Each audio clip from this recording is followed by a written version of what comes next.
America Iran के power plants पर हमला करे तो बाबुल मंदब बंद कर दें। ईरान ने यमनी हौसियों को ये पैगाम पहुंचा दिया। उसके बाद यमनी हौसियों ने अपनी तैयारियां शुरू कर दी। बाबुल मंदब के करीब अपने मिसाइल्स और ड्रोन्स नस्ब करना शुरू कर दिए। ताज़ा तरीन सूरत हाल क्या है, इस बारे में अज़हर अली ख़ान से बात करते हैं। अज़हर भाई, इस वक्त जो खित्ते की सूरत हाल है वो मज़ीद कशीदा होने जा रही है। ट्रंप ने ऐलान किया था कि हम अगर मुआहिदा नहीं होता तो अगले हफ्ते ईरान के पावर प्लांट्स पर हमले करेंगे। उसके बाद ईरान ने अपनी प्रॉक्सी जो है हौसी, यमनी हौसी, उनको पैगाम पहुंचाया कि आप बाबुल मंदब बंद करने की तैयारियां शुरू कर दें। अगर हमला हुआ तो बाबुल मंदब बंद कर दें। यमनी हौसियों ने अपनी तैयारियां शुरू कर दी हैं। अगर ये सब कुछ होता है, एक तरफ आबना हरमज़ बंद है, दूसरी तरफ बाबुल मंदब बंद हो जाती है, क्या सूरत हाल बनेगी खित्ते की? अदिल भाई, ईरानी पासदारान इनकलाब ने एक बहुत ही वाज़ेह पैगाम दिया है अमेरिका को और कहा है कि हम फौलादी जवाब देंगे। इसका मतलब ये है कि कुछ नए एवेन्यूज़ खुलने जा रहे हैं वो जंग के, और ये एवेन्यूज़ शायद इससे पहले उन्होंने नहीं देखे होंगे अमेरिका ने, या देखे होंगे तो उसका कोई एक नया अपडेटेड कोई एक एपिसोड होगी वो। अब उन्होंने किया ये है कि आप अगर आबनाए हुर्मुज़ को और बाबुल मंदब को देखेंगे तो आपको अंदाज़ा होगा कि ये एक यू शेप बनती है। आप आबनाए हुर्मुज़ से चलना शुरू करें, बहिरा अरब में दाखिल हों, बहिरा अमर की तरफ जाएं तो ये बाबुल मंदब आता है। यू शेप में अगर आप दुनिया की तिजारत बंद कर देते हैं तो दुनिया के पास कोई और रास्ता नहीं बचता, और अगर कोई रास्ता बचता है तो उस पर कोई दुनिया का मुल्क नहीं जा सकता। बिल्कुल वो रास्ता है केप ऑफ गुड होप का, जो बिल्कुल अफ्रीका के गिर्द घूम के जाता है। हज़ारों किलोमीटर का फासला बढ़ जाता है, अखराजात बढ़ जाते हैं। यही दो रास्ते थे बाबुल मंदब का और आबना हुर्मुज़ का, जो सबसे बेहतरीन रास्ते हैं। जी, अब उन्होंने ये किया है कि आबना हुर्मुज़ पे एक मजबूत गिरफ्त ईरान ने अपनी मजबूत करके रखी हुई है, और बाबुल मंदब पे हौसियों ने हर तरह की गिरफ्त मजबूत कर रखी है। हर तरह की गिरफ्त से मुराद ये है कि उन्हें ये पता है कि एक वक्त ऐसा आ सकता है कि अगर हम बाबुल मंदब को बंद करें तो वहाँ से जो तिजारती जहाज़ गुजरते हैं, ख़ासतौर पे अमेरिका के, बरतानिया के, यूरोप के, तो उनका सामान ले जाने के लिए उनकी फ़ौज भी उनके साथ साथ आ सकती है। उससे कैसे निपटना है, बरतानिया की फ़ौज आ जाए तो कैसे निपटना है, यूरोप के किसी और मुल्क की फ़ौज आए, अमेरिका की फ़ौज आए तो उससे कैसे निपटना है। और ये माजी में वो साबित भी कर चुके हैं बाबुल मंदब बंद करके। और जब अमेरिका या बरतानिया, उनकी फ़ौज, उनके जहाज़ तिजारती जहाज़ों के साथ आते थे तो वो उन पर हमले करते थे। बिल्कुल ऐसा ही है, और उन्होंने इसके लिए एक मरबूत किस्म का दिफाई निज़ाम वहाँ पे लगाया है। अब वो मरबूत दिफाई निज़ाम क्या है?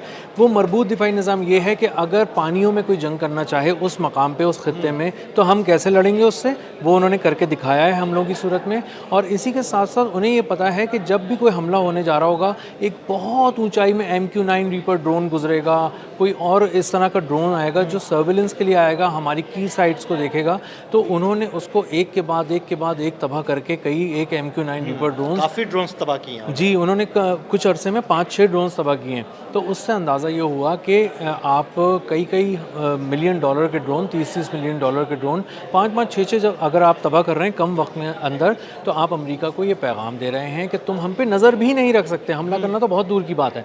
और इसके लिए उन्होंने एक ख़ास किस्म का मिसाइल ईरान से लेकर आए हैं। उस दिफाई निज़ाम के ज़रिए, ये ईरान के जो दिफाई निज़ाम उन्होंने दिया और मिसाइल दिया है, उसके ज़रिए वो देखते हैं पहले उसको, जब कामयाबी से देख लेते हैं तो उस मिसाइल के ज़रिए उसको लॉक करते हैं MQ-9 रीपर ड्रोन को, और उसके बाद तबाह करते हैं। तो इसका मतलब ये है कि ख़ास तौर पे जो उनका एक हेडक्वार्टर तबाह करने के लिए एक MQ-9 रीपर ड्रोन आया था, वो अभी रेकी ही कर रहा था, देख ही रहा था, और उसके बाद उसको प्रिसीजन के साथ हमला करना था। उस रेकी के दौरान ही उसका शिकार कर लिया गया, उसको ज़मीन पर ला के गिराया।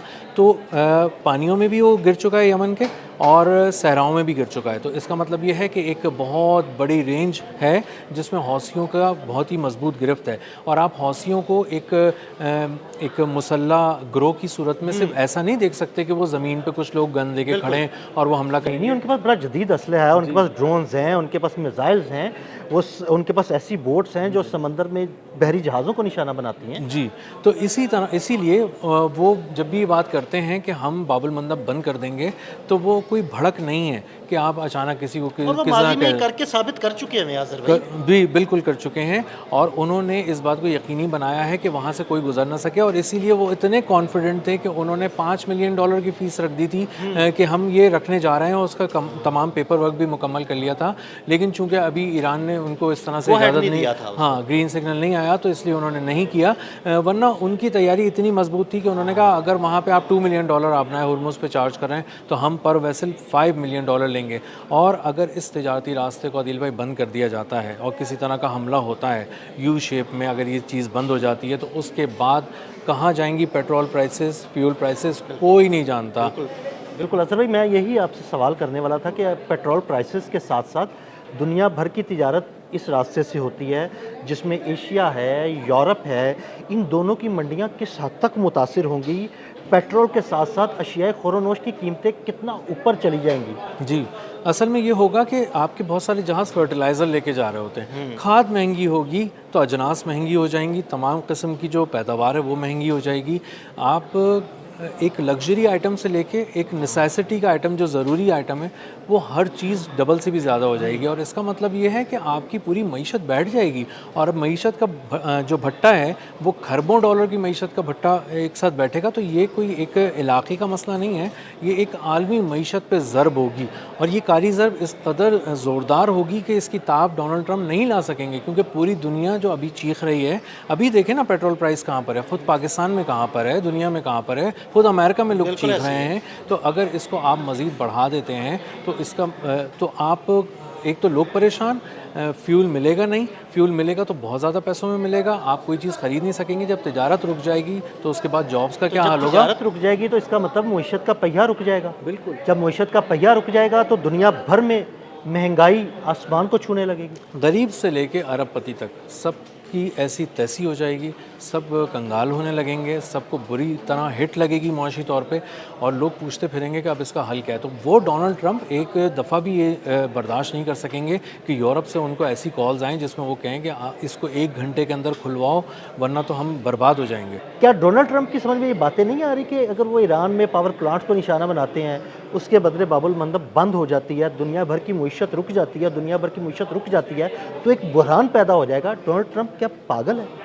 आदिल भाई, इसके ना 2 पहलू हैं। एक पहलू ये कि डोनाल्ड ट्रंप को ये बातें समझ में आती हैं, लेकिन डोनाल्ड ट्रंप ना कुछ वक्त बाय करने के लिए, कुछ नया शोशा छोड़ने के लिए भी बहुत सारी बातें करते हैं। ये पहले भी कह चुके हैं कि पावर प्लांट्स को मैं निशाना बनाऊंगा, लेकिन उन्होंने एक आध जगह हमला करने के बाद उनको अंदाज़ा हो गया था कि जो उसका जवाब आता है वो बहुत ही सख्त और तेज़ तरीन और बहुत ही मौसर होता है ईरान की जानिब से। और दूसरी बात यह है कि डोनाल्ड ट्रंप को ये बातें करना बहुत ज़रूरी हैं, क्योंकि उनको इस बात को यकीनी बनाना है कि किसी तरह वो टाइम बाय करते रहें, हर रोज़ कोई नई बात करें, किसी नए शोशे के पीछे लोगों को छोड़ें।